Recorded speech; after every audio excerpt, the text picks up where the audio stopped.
Counting down. Can Happy you hear me? Friday, beautiful Can you souls. hear me?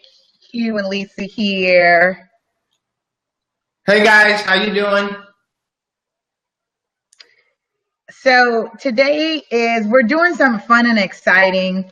We want to talk about, let me see what's happening here. We are going to be talking about, just real quick, common home buyer expenses. I'm so excited that we talk about, I'm playing around with this new key features on this thing, so I'm pretty excited.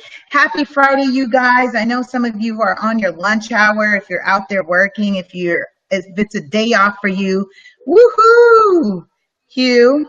Hey, I hope you guys are having a good day. Woohoo! If you're off and enjoying the sunshine, please have at it. So cool. So Hugh and I wanted to come on and talk about common home buyer expenses, just to kind of just get some things on the brain. You guys oftentimes think of only the down payment as the initial expense, and then there's there's other expenses tied into your loan and stuff like that. But what about post closing? Now you have successfully closed on the purchase of your home. Now what? You got to move in, right? So I love that the California Association of Realtors sends out some tips and stuff like that we wanted to bring to you and share to you. So some of the things that they were talking about were common home buyer expenses, such as window coverings, window treatments. And I realized, Hugh, I know you've seen this, like some of the new houses that have that paper blinds Yeah. in Oh, the yeah. window. And most of the home shoppers out there have seen the same thing as well. Well, those things will need to be replaced.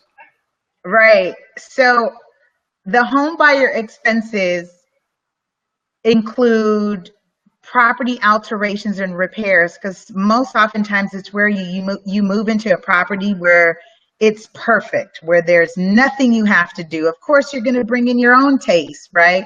So this picture graph that I'm looking at, Hugh, actually says property alterations and repairs, it says, can range to about, looks like these are averages, about $3,729.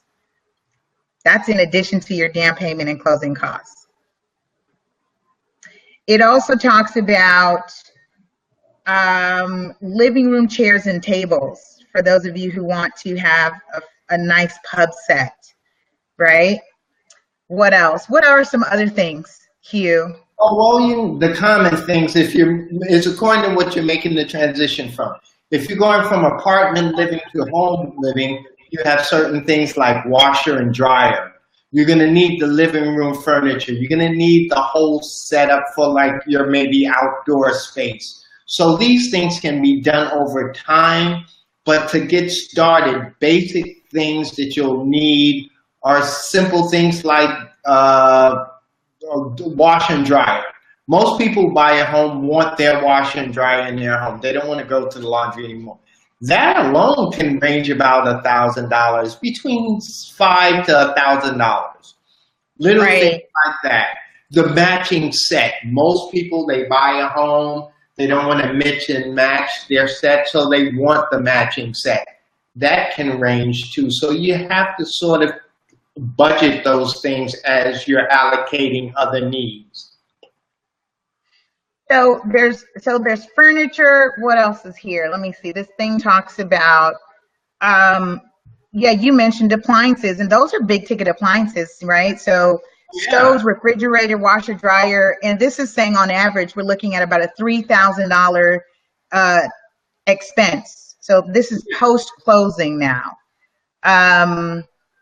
Sofas.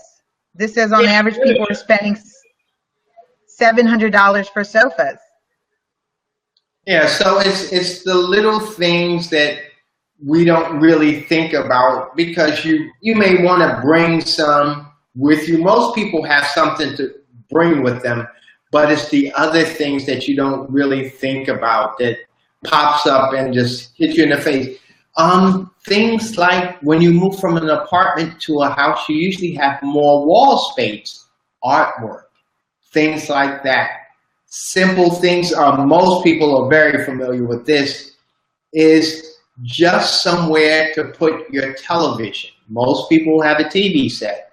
You buy a house, you want the designer TV set, you want it to look nice, that can be an expense. Simple thing like internet service, things like those are all added expenses that in the overall picture doesn't seem like much, but when you add it up, over time, it becomes quite expensive. Yeah, all those things adds up. So just to kind of, we just came on here. Happy Friday, Hugh and Lisa, if you just tuned in.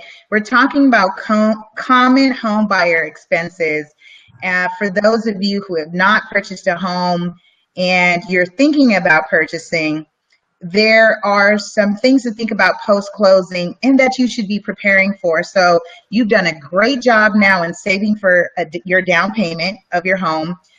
Also, you've saved for closing costs, and oftentimes we'll negotiate and asking that the seller assist you with closing costs, but depending on the market, that may not be an option that's available to you. So in particular, like we're in a seller's market, right, Hugh, you want to talk about how maybe asking for closing costs during a seller's market can impact your ability to getting your offer accepted? Well, of course, it's when you make an offer, the best way to have your offer accepted is have the cleanest offer possible.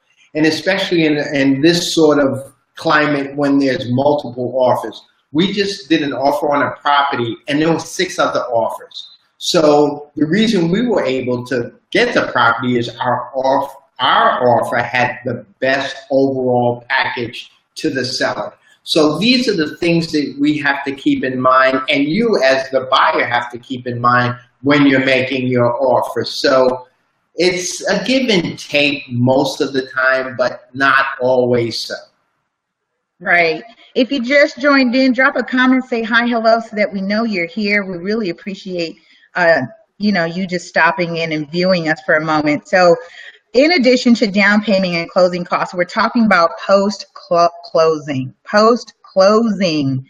That means you've closed escrow, woohoo, successfully. We have now handed you the keys and you did that. And guess what? You're like, I need to furnish this place. I need to be in my living space. And now where do I begin? And oftentimes, I know Hugh and I oftentimes like to speak to buyers and say, let's talk about your immediate needs and what can wait. What we can hold off on, right? Because oftentimes people want to come in. And people always want to come in, got my new place, I'm so excited, and I just want to do a complete makeover because everybody's watching real estate makeover shows. Don't do that. Let's first get acclimated to being a homeowner. Let's get acclimated to new utility expenses. Let's get acclimated to your home and not just jump right in to furnish it. Now, what we can do is do a housewarming, and maybe you might have some, like Hugh says, designer friends that have them help you out. And most friends are willing to sort of, donate to a cause. If you have a registry, they will definitely sort of stock you up with pots and pans, things like that. I mean, because the old things, there's like the pots and pans that you may have had from your mom, from your grandma, from your dad, from your grandfather that you want to keep. But when you get a new house, you want new stuff. So don't be afraid or reluctant to do a registry, because that is a wonderful way to get started. In addition to that, become friends with a plumber, a fix-it guy. And what you do is, at that point, before there's any cost, say, hey, how can we work out a deal? I mean, this is the time where you begin to say, hey, you're looking long-term now. You're going to be in this house for a while. And you can negotiate with anyone. I mean, you can negotiate at Home Depot. Now, a lot of people go into Home Depot and they buy stuff and they just go for face price. But do you know that you can go over to the contractor's window and say to them, hey, I just bought this house. I'm going to be shopping here for a while. Can I get a 3% discount? Can I get a 5% discount? And little things like that over time will make your life so much easier, because remember, you're going to be in this house for 5 to 10 years. Think long term. I like that. Think long term. And on that note, you guys, we're going to go ahead and end. We'll see you pretty soon. Hugh, do you want to shout out what's happening? Any new listings, at least in our market? Whoa, blatant advertisement. Hey, guys, we have a new listing in View Park. We're going to start showing it in about, I would say in about 8 to 10 days. 4,000 square feet, 1.35. Bring your friends. This is a bomb listing. This is so nice. The shower area is almost 8 feet by probably 5 feet. The shower room alone, hot property. Stop by, give us a call. If you have any questions, don't hesitate to call us. And in the next few months, we're going to start a new process where we are going to cater to people who are working on graveyard shifts. Come on, Lisa, talk about it. Come on, hit them. Tell them. Graveyard shifts. So what we are wanting to do, and we're doing it already, but I think we need to be clear that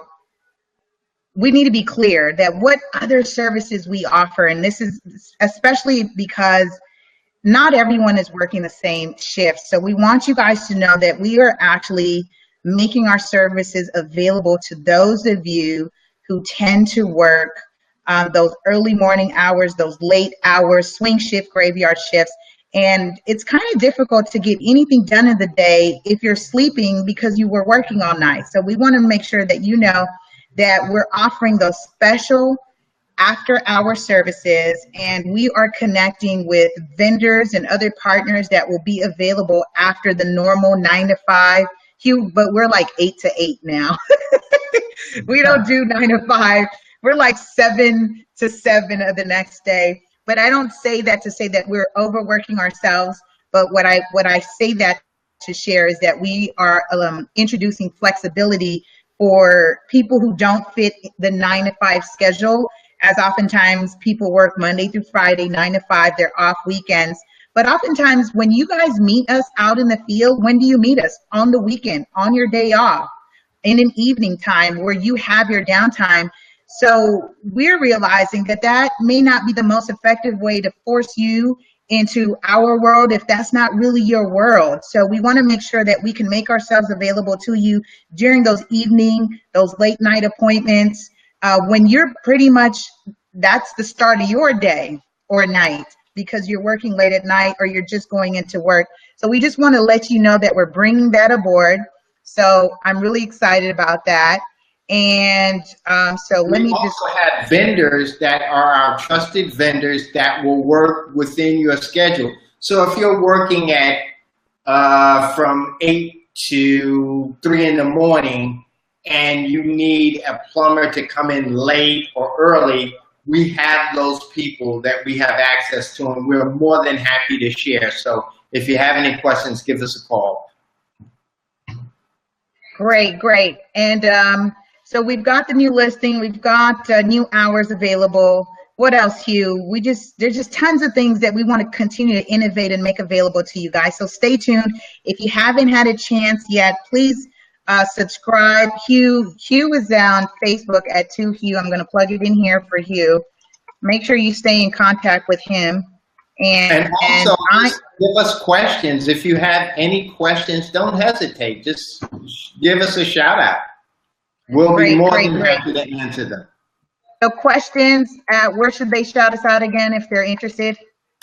2Hugh on Facebook, right? That's where I am, something like that. Yeah, 2Hugh. You're on Facebook. You're on Instagram. Come on, you have like tons of stuff. I'm Facebook, Instagram, YouTube, Twitter at lasuperagent. But most importantly, I want to leave the number here for you guys. So again, let us be a service, a resource to you if you're interested in selling or buying. If you need to do senior downsize, give us a call. We're at 323-348-1222. Have a fantastic Friday, you guys, and make it an awesome week.